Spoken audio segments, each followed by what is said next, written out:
തെക്കിൻ്റെ കാശ്മീർ എന്നറിയപ്പെടുന്ന മൂന്നാറിലേക്കാണ് യാത്ര. അപവാദ പ്രചരണങ്ങളും തള്ളുകളും ഫോർവേഡ് ചെയ്യപ്പെടുന്ന സമയം 2019 ജനുവരി 7 രാവിലെ തൃശ്ശൂർ നിന്നും ഞാനും പ്രേമും അജിത്തും യാത്ര തിരിച്ചു. ഉച്ചയോടെ അടിമാലിയിലെത്തി. അടിമാലിയിൽ നിന്നും സുഹൃത്ത് ഹാരിസണും ഞങ്ങളോടൊപ്പം കൂടി. അടിമാലിയിൽ നിന്ന് തന്നെ ഭക്ഷണവും കഴിച്ചു. പൊറോട്ടയും ബീഫും. വറുത്തരച്ചു വെച്ച കൂർക്കക്കറിയുടെ ടേസ്റ്റായിരുന്നു ബീഫിന്. വീണ്ടും വണ്ടി മൂന്നാറിനെ ലക്ഷ്യം വെച്ച് നീങ്ങി. പണിമുടക്കായിരുന്നിട്ടും റോഡിൽ വണ്ടികളുടെ തിരക്ക് കൂടി വന്നു. നിരനിരയായ മലകളുടെ പശ്ചാത്തലം കൂടി ആയപ്പോൾ റോഡിലെ തിരക്കുകളിൽ നിന്നും കാഴ്ച പലതരം പച്ച നിറമുള്ള മലകളിലേക്ക് മാറി. 4 മണിയോടെ മൂന്നാറിലെത്തി. സമയം തീരെയില്ലാത്തതിനാൽ ചായക്കടകളെ അവഗണിച്ച് മാട്ടുപ്പെട്ടി ഡാമിലേക്ക്. ഡാമിൻ്റെ മുകളിലെ ഇരുമ്പ് വേലികൾക്കിടയിലൂടെ ഡാമിൻ്റെ ഭംഗി ആസ്വദിച്ച് അല്പനേരം. അപ്പോഴാണ് മുൻപ് ഏതോ സുഹൃത്ത് പറഞ്ഞത് ഓർമ്മ വന്നത്. ഡാമിൽ നിന്നും ടോപ്പ് സ്റ്റേഷൻ റൂട്ടിൽ അല്പം സഞ്ചരിച്ചാൽ ചിലപ്പോൾ ആനകളെ കാണുമെന്ന് പറഞ്ഞ പോലെ തന്നെ റോഡിന് ഇടതുഭാഗത്തായി അല്പം താഴ്ന്ന് പുൽപ്പരപ്പിൽ 2 കാട്ടാനകൾ. ഒരാൾ നിന്ന് പുല്ല് തിന്നുമ്പോൾ മറ്റേയാൾ കിടന്ന് നല്ല ഉറക്കമായിരുന്നു. ഉറങ്ങുന്ന ആൾ എണീറ്റ് നിന്ന് കാണണമെന്ന് ആഗ്രഹമുള്ളതുകൊണ്ട് എണീക്കുന്നത് വരെ കാത്തുനിന്നു.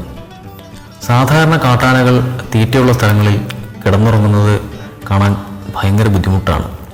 തീറ്റ, കുടി, നടത്തം, വെള്ളത്തിലുള്ള കളി ഇതൊക്കെയാണ് ഇവരുടെ പ്രധാന പരിപാടികൾ. 6 മണിയോടുകൂടി വെളിച്ചം മങ്ങിത്തുടങ്ങി. ആനകൾ മുന്നത്തേതിലും ഇരുണ്ട നിറമായി തീരെ കാണാൻ പറ്റാത്തതുവരെ നോക്കി നിന്നു. പിന്നെ നേരെ റൂമിലേക്ക് തിരിച്ചു. വെളിച്ചം പോകുന്നതിനനുസരിച്ച് തണുപ്പ് കൂടി വന്നു. റോഡരികിൽ തീ കാഞ്ഞ് തണുപ്പിനെ പ്രതിരോധിക്കുന്ന സഞ്ചാരികളെയും കടന്ന് റൂമിലെത്തി. പിറ്റേന്ന് അതിരാവിലെ തന്നെ എഴുന്നേറ്റ് ടോപ്പ് സ്റ്റേഷനിലേക്ക് യാത്ര തിരിച്ചു. കട്ട പിടിച്ച മഞ്ഞായിരുന്നു മനസ്സ് മുഴുവൻ. പെട്ടെന്ന് അതെല്ലാം ഉരുകിയൊലിച്ചു പോയി. റോഡിൽ നിൽക്കുന്ന ഈ കരിവീരത്തിയെ കണ്ടപ്പോൾ ഉരുകിയ മഞ്ഞെല്ലാം ഒന്ന് കട്ട പിടിച്ചു വരുമ്പോഴേക്കും ദേ ഒരുത്തി വണ്ടിക്ക് നേരെ നടന്നു വരുന്നു. ഇരട്ടി സന്തോഷവും ഉരുകിയ മഞ്ഞുമായി പോകുമ്പോൾ ഒരു സ്ഥലത്ത് 2 ഡിഗ്രി സെൽഷ്യസ് എന്ന് വണ്ടിയിൽ രേഖപ്പെടുത്തിയ ശ്രദ്ധയിൽപ്പെട്ടു. റോഡിന് വലതുഭാഗത്ത് ഏതാനും വണ്ടികളും പാർക്ക് ചെയ്തിട്ടുണ്ട്. സ്ഥലം കൃത്യമായി പറഞ്ഞാൽ മൂന്നാറിൽ നിന്നും ടോപ്പ് സ്റ്റേഷനിലേക്ക് 33 കിലോമീറ്ററാണ്. ടോപ്പ് സ്റ്റേഷൻ എത്തുന്നതിന് മുൻപ് 5.5 കിലോമീറ്റർ മുൻപ് പുറത്തിറങ്ങി നോക്കിയപ്പോൾ റോഡിന് വലതുഭാഗത്തായി ഒരു 10-20 മീറ്റർ താഴ്ചയിൽ കുറച്ചു ഭാഗം സമതലമാണ്. അതിലേക്ക് വളഞ്ഞിറങ്ങുന്നൊരു വഴി. ചുറ്റും മലകളും നടുക്ക് വളഞ്ഞു കിടക്കുന്ന മനോഹരമായൊരു കാട്ടരുവിയും. ഞങ്ങൾക്ക് മുന്നേ അനേകം സഞ്ചാരികളെ കട്ടപിടിച്ച മഞ്ഞ് കാണിച്ച് ഞെട്ടിച്ചു നിൽക്കുകയായിരുന്നു ആ സ്ഥലം.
തണുപ്പുണ്ട്.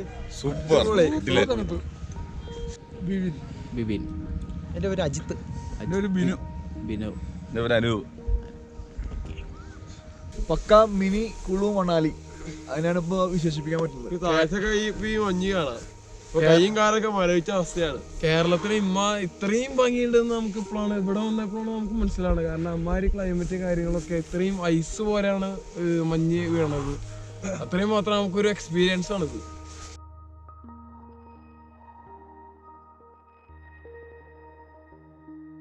വല്ലാത്തൊരു സന്തോഷം, പറഞ്ഞറിയിക്കാൻ പറ്റാത്ത അത്രയും. സെൽഫി എടുക്കലും വീഡിയോ പിടിക്കലും തണുപ്പ് ആസ്വദിക്കലുമൊക്കെയായി സമയം പോയിക്കൊണ്ടിരുന്നു. ഒരു 7-8 മണിയൊക്കെ ആയി അത്യാവശ്യം വെളിച്ചം വന്നു തുടങ്ങി. അതിനോടൊപ്പം തന്നെ മഞ്ഞുരുകി നീരാവിയായി പൊങ്ങുന്നത് കാഴ്ചകൾക്ക് ഇരട്ടി മുദ്ര നൽകി. ഒപ്പം തന്നെ മഞ്ഞ് അപ്രത്യക്ഷമാകുന്നതിൻ്റെ വിഷമവും. മിക്ക ആളുകളുടെയും പോലെ തന്നെ മഹീന്ദ്ര ഥാർ എൻ്റെയും ഒരു വീക്ക്നെസ്സാണ്. കോഴിക്കോട് നിന്നും വന്ന കുറച്ച് വിനോദസഞ്ചാരികൾ ഥാറിൻ്റെ ഹുഡൊക്കെ പൊക്കി ചൂടുകൊണ്ട് രസിക്കുന്നുണ്ടായിരുന്നു. ആളുകളുടെയൊക്കെ മുഖത്തെ സന്തോഷം കാണാൻ നല്ലൊരു കൗതുകമായിരുന്നു. അടുത്തത് എങ്ങോട്ട് എന്ന് അന്വേഷിക്കുന്നതിനിടയിൽ സുഹൃത്ത് അപ്പു പറഞ്ഞതനുസരിച്ച് പോകേണ്ട സ്ഥലം ഓൾഡ് ദേവികുളമാണ്. മൂന്നാറിൽ നിന്നും ഏതാണ്ട് 15 കിലോമീറ്റർ. റോഡ് ഇച്ചിരി ഫാഷൻ ആയതുകൊണ്ട് 15 കിലോമീറ്റർ സഞ്ചരിച്ചെത്താൻ ഏകദേശം 1 മണിക്കൂർ വേണ്ടി വന്നു. വളരെ മനോഹരമായ കാഴ്ചകളായിരുന്നു ODK എന്ന് വിളിക്കുന്ന ഓൾഡ് ദേവികുളത്തും ഞങ്ങളെ കാത്തിരുന്നത്. കട്ട പിടിച്ച മഞ്ഞുള്ള സ്ഥലങ്ങളിലെ ഒരു കോമൺ പ്രത്യേകതയായി തോന്നിയത് ഉയരം കൂടിയ സ്ഥലങ്ങളിലെ സമതല പ്രദേശങ്ങളായിരുന്നു അവ. പ്രദേശനിവാസികളുടെ കഷ്ടങ്ങളും ദുരിതങ്ങളും എത്രത്തോളം ഉണ്ടെന്ന് ക്യാമറയ്ക്ക് മുന്നിലും പിന്നിലും കാണാൻ കഴിഞ്ഞു. ഈ കുട്ടികളെ കൊണ്ടുപോകുന്ന ഓട്ടോറിക്ഷയായത് മൂന്നാറിൽ ചെല്ലുമ്പോഴത്തേക്ക് ഒരു 3/4 മണിക്കൂർ 1 മണിക്കൂറാവും. ഈ റോഡുകളൊക്കെ ഭയങ്കര മോശമായിട്ടുണ്ട്. ഇതിൽ പോവുകയാണെങ്കിൽ ഈ ഒരു കുട്ടീനെ 1000 രൂപ കൊടുക്കേണ്ടിയിരിക്കും ഈ വണ്ടീനെ മാസത്തിന്. അപ്പോൾ അതുകൊണ്ട് ഈ റോഡുകളൊക്കെ നന്നായിട്ട് ശരിയാക്കി കൊടുക്കണമെന്നാണ് ഞങ്ങൾ അപേക്ഷ. ഇപ്പോൾ ഈ മൊബൈൽ ഫോണൊക്കെ വന്നതിന് ശേഷം ഈ ഫോണൊക്കെ എടുത്ത് ഇത് വാട്സാപ്പിലേക്ക് അയച്ചിട്ടത്. അതിനുശേഷമായി ഇവർ എല്ലാവർക്കും ഇത് അറിഞ്ഞിട്ടാണ് ഈ ഗസ്റ്റുകളൊക്കെ ഇവിടെ വരുന്നത്. അപ്പോൾ അതുകൊണ്ട് ഈ ജനുവരി ഫെബ്രുവരി മാസത്തിലേക്കായി തണുപ്പ് കൂടുതലുണ്ട് ഈ പനി ഉണ്ടാകുന്നത്. അതുകൊണ്ട് ഈ ഗസ്റ്റുകളൊക്കെ ഇവിടെ വരുന്നുണ്ട്. എന്തായാലും ഈ റോഡൊക്കെ ഞങ്ങൾക്ക് ശരിയാക്കി കൊടുത്താൽ, ഈ ഫോണൊക്കെ ശരിയാക്കി കൊടുത്താൽ ഞങ്ങൾ ഇവിടെ എല്ലാവർക്കും നന്നായിട്ട് കാണുന്നുണ്ട്. എല്ലാവർക്കും നല്ല സൗകര്യങ്ങളൊക്കെ ഉണ്ടായി കാണും. അപ്പോൾ അതുകൊണ്ട് നിങ്ങൾ എത്ര പെട്ടെന്ന് ഈ റോഡൊക്കെ ഈ ഫോൺ ശരിയാക്കി കൊടുത്താൽ ശരിയാവും. അതിനിടെ മനോരമ ന്യൂസിലെ ഒരു സംഘത്തിനെ കണ്ടു. ന്യൂസ് റിപ്പോർട്ടർമാർ ഓരോ സ്ഥലത്തെയും ആളുകളുടെ ബൈറ്റെടുക്കുന്നതിൻ്റെ ബുദ്ധിമുട്ടും അതിനിടയ്ക്ക് സംഭവിക്കുന്ന തമാശകളും കാണുവാൻ സാധിച്ചു. മനോരമ ന്യൂസ് ഇടുക്കി റിപ്പോർട്ടറും സുഹൃത്തുമായ റൺസന്റെ ബൈറ്റ് ഞങ്ങളും എടുത്തു. നമുക്ക് നമ്മുടെ മനോരമയുടെ ഒരു റിപ്പോർട്ടർ കിട്ടിയിട്ടുണ്ട്. റൈസൺ എന്നാണ് പേര്. ഇപ്പോൾ വളരെ നല്ലൊരു കാലാവസ്ഥയാണ് മൂന്നാറിൽ. പ്രത്യേകിച്ച് മണാലിയിലെ കുറേ വിഷ്വൽസൊക്കെ പ്രചരിച്ചിട്ട് അത് മൂന്നാറാണെന്ന് പറഞ്ഞ് വന്നിട്ടുണ്ട്. അപ്പോൾ അത് കണ്ടിട്ടാണ് പലരും എത്തുന്നതെങ്കിലും അവരാരും നിരാശപ്പെട്ടല്ല മടങ്ങുന്നത്. കാരണം അത്രത്തോളം നല്ല മഞ്ഞും അത്ര നല്ലൊരു കാലാവസ്ഥയൊക്കെയാണ് ഇവിടെ. വളരെ മനോഹരമാണ് മൂന്നാർ. ഇപ്പോൾ വിനോദസഞ്ചാരികൾക്ക് ഏറ്റവും അനുകൂലമായ ഒരു കാലാവസ്ഥ. അതുകൊണ്ട് തന്നെ നിരവധി സഞ്ചാരികൾ, ആയിരക്കണക്കിന് സഞ്ചാരികൾ എന്ന് തന്നെ പറയാം, മൂന്നാറിൻ്റെ ഉൾപ്രദേശങ്ങളിലേക്ക് കയറി, പ്രത്യേകിച്ച് ഓൾഡ് മൂന്നാറിലാണ് നമ്മളിപ്പോൾ നിൽക്കുന്നത്. ഉൾപ്രദേശങ്ങളിലേക്ക് കയറിയുള്ള സ്ഥലങ്ങളിലാണ് ഏറ്റവും കൂടുതൽ മഞ്ഞ് വീണ് ഏറ്റവും ബ്യൂട്ടിഫുൾ ആയിട്ടുള്ളത്. പ്രത്യേകിച്ച് പെരിയാവര പാലത്തിൻ്റെ ഏരിയയിലും അതുപോലെ കൊളുക്കുമല, മീശപ്പുലിമലയിലൊക്കെ സ്റ്റേ ചെയ്ത് നിരവധി ആളുകളാണ് ഇപ്പോൾ അവിടെ വിനോദസഞ്ചാരത്തിനായിട്ട് എത്തിക്കൊണ്ടിരിക്കുന്നത്. അപ്പോൾ ഇപ്പോൾ മണാലി കണ്ട് ആരും വഞ്ചിക്കപ്പെട്ടു എന്ന് തെറ്റിദ്ധരിക്കൊന്നും വേണ്ട. മൂന്നാറിലേക്ക് വളരെ ഈസി ആയിട്ട് തന്നെ വരാം, ഇവിടെ എക്സ്പ്ലോർ ചെയ്ത് പോവാം. ഓൾഡ് ദേവികുളത്ത് കാഴ്ചകൾ കണ്ടു മടങ്ങും മുൻപ് നല്ല ചൂട് ചായയും ഉഴുന്നുവടയും കഴിക്കാൻ അവസരമുണ്ട്. ഉഴുന്നുവടയിൽ കുരുമുളകിൻ്റെ അപര്യാപ്തത വിഷമമുളവാക്കി. അല്ലെങ്കിലും ഉഴുന്നുവടയുടെ കൂടെ ഇടയ്ക്ക് ഓരോ കുരുമുളക് കടിക്കുന്നത് ഒരു രസമാണ്. കമ്പനിയിൽ ജോലി ചെയ്യുന്നുണ്ട്. ഈ കമ്പനിയിൽ ശുദ്ധമായിട്ട് വയ്ക്കാനായിട്ട് ഈ പൈകളൊക്കെ ഇട്ടിട്ടുണ്ട്. ഈ ബ്ലൂ ആണെങ്കിൽ നമ്മുടെ ഈ വാണത്തിൻ്റെ കളറാണ്. എന്താണെന്ന് വെച്ചാൽ ഈ പ്ലാസ്റ്റിക് നമ്മൾ കത്തിച്ച് കഴിഞ്ഞാൽ എല്ലാം നശിപ്പിച്ച് കാണും. അതുകൊണ്ട് ഈ പ്ലാസ്റ്റിക്കൊക്കെ കത്തിക്കാതെ ഇരുന്ന് ഈ പൈനകത്ത് ഇടാനായിട്ട് ഈ ബ്ലൂ കളർ ഇടുന്നുണ്ട്. പക്ഷേ അതിനെ അടുത്ത് ഈ കണ്ണാടി ഗ്ലാസ്സൊക്കെ പൊട്ടിച്ച് കഴിഞ്ഞാൽ എല്ലാവർക്കും അത് ഭയങ്കര ബുദ്ധിമുട്ടാണ്. എന്ന് വെച്ചാൽ കാല് എല്ലാം പോകും. അതുകൊണ്ട് ഈ പ്ലാസ്റ്റിക് ഈ മഞ്ഞ കളറിൽ ഇട്ട് കഴിഞ്ഞാൽ അവർ എടുത്തുകൊണ്ട് പോയി എന്തെങ്കിലും ചെയ്ത് കാണും. പിന്നെ അത് ചുവപ്പാണെങ്കിൽ ഈ പഴയ വേസ്റ്റുകൾ ഇരുമ്പൊക്കെ ഉണ്ടല്ലോ, അതുകൊണ്ടാണ്. അത് വേസ്റ്റുകളൊക്കെ ആറ് കാലുകളിലേക്ക് കയറി കഴിഞ്ഞാൽ അത് മുകളിൽ വരെ വന്ന് കാണും. അതുകൊണ്ടാണ് ഈ ചുവപ്പ് കളർ ഇരുന്നത്. കഴിഞ്ഞ 2 ആഴ്ചയായിട്ട് മൂന്നാറിൽ തണുപ്പുറങ്ങുന്നുണ്ട്. അതിഭീകര ഒരു 30 വർഷമായിട്ട് അതിഭീകരമായൊരു തണുപ്പാണ് ഇവിടെ അനുഭവപ്പെടുന്നുണ്ട്. നല്ല ഐസായിട്ടാണ് കിടക്കുന്നത്. ശരിക്കും അത്രത്തോളം ഭീകരമല്ല എങ്കിലും കേരളത്തെ അപേക്ഷിച്ച് നോക്കുമ്പോൾ കേരളത്തിൻ്റെ കാശ്മീർ എന്നറിയപ്പെടുന്ന മൂന്നാറിൽ നല്ല തണുപ്പാണ് അനുഭവപ്പെടുന്നത്. ഒരുപാട് ആളുകൾ ഇപ്പം മൂന്നാറിലേക്ക് കടന്നു വരുന്നുണ്ട്. കാരണം നീലക്കുറിഞ്ഞി ഉള്ള സമയത്ത് പ്രളയം ബാധിച്ചതിനാൽ സഞ്ചാരികളെല്ലാം വളരെ കുറവായിരുന്നു. ഇപ്പോൾ ഒരുപാട് പേര് അതിന് പകരമായിട്ട് ഒരുപാട് പേര് ഇപ്പോൾ മൂന്നാറിലേക്ക് കടന്നു വരുന്നുണ്ട്.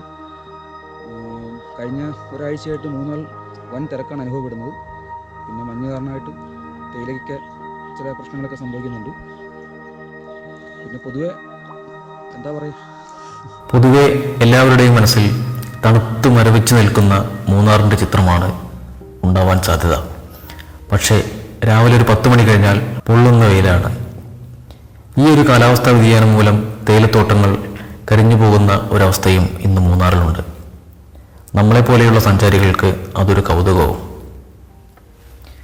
ഈ കാലാവസ്ഥാ വ്യതിയാനത്തിന് 3 കാരണങ്ങളാണ് കൊച്ചി ശാസ്ത്ര സാങ്കേതിക സർവകലാശാലയിലെ റഡാർ റിസർച്ച് വിഭാഗത്തിലെ scientist MJ Manoj Indian express Malayalam ന്യൂസിന് കൊടുത്ത കാരണങ്ങൾ. 1. സൂര്യന് വളരെ അടുത്തായി 5000 മുതൽ 10000 വരെ വ്യാസം ദൈർഘ്യമുള്ള വായു രൂപാന്തരപ്പെടും. ഇത് ഇടത്തു നിന്നും വലത്തു വശത്തേക്ക് കറങ്ങിക്കൊണ്ടിരിക്കും. ഇതിനെ പോളാർ വോർട്ടെക്സ് എന്നാണ് പറയുക. ഇത് ദുർബലമാകുന്നതോടെ സൂര്യന് ചുറ്റും അത്യധികം ചൂടനുഭവപ്പെടും. അന്തരീക്ഷത്തിൽ ഭൂമിയോട് ചേർന്ന് കിടക്കുന്ന ട്രോപ്പോസ്ഫിയറിന് മുകളിലായുള്ള സ്ട്രാറ്റോസ്ഫിയറിൽ തണുപ്പായിരിക്കും അനുഭവപ്പെടുക. ഇതിന് തീവ്രത കൂടുതലായിരിക്കും. അതിനാൽ തന്നെ ഭൂമിയിലും ഇതിൻ്റെ തീവ്രത അനുഭവപ്പെടും. 2. മെഡിറ്ററേനിയൻ കടലിന് മുകളിലൂടെ വരുന്ന വെസ്റ്റേൺ ഡിസ്റ്റർബൻസ് ആണ് കാരണം. സാധാരണ ഈ കാറ്റ് ഉത്തരേന്ത്യൻ സംസ്ഥാനങ്ങളിലാണ് വീശാറുള്ളത്. ഇക്കുറി ഇത് ദക്ഷിണേന്ത്യയിലും എത്തി. 3. ഇന്തോനേഷ്യയിലുണ്ടായ അഗ്നിപർവ്വത സ്ഫോടനത്തെ തുടർന്ന് അന്തരീക്ഷത്തിലേക്ക് ഉയർന്നുപോയ പൊടിപടലങ്ങൾ ഇവിടെയൊരു പാളിയായി രൂപാന്തരം പ്രാപിച്ചിട്ടുണ്ടാവും. ഇത് സൂര്യനിൽ നിന്നുള്ള താപം ഒരു പരിധിവരെ നിയന്ത്രിക്കുന്നതുമാവാം. പക്ഷേ ഇതിൻ്റെ എഫക്റ്റ് എത്രത്തോളമാണെന്ന് കൂടുതൽ ശാസ്ത്ര പഠനങ്ങളിലൂടെ മാത്രമേ തെളിയിക്കാനാവൂ.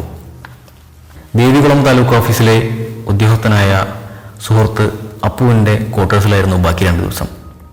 ക്യാമ്പ് ഫയറും ചിക്കൻ വയ്ക്കലുമൊക്കെയായി സംഭവം കളറായി.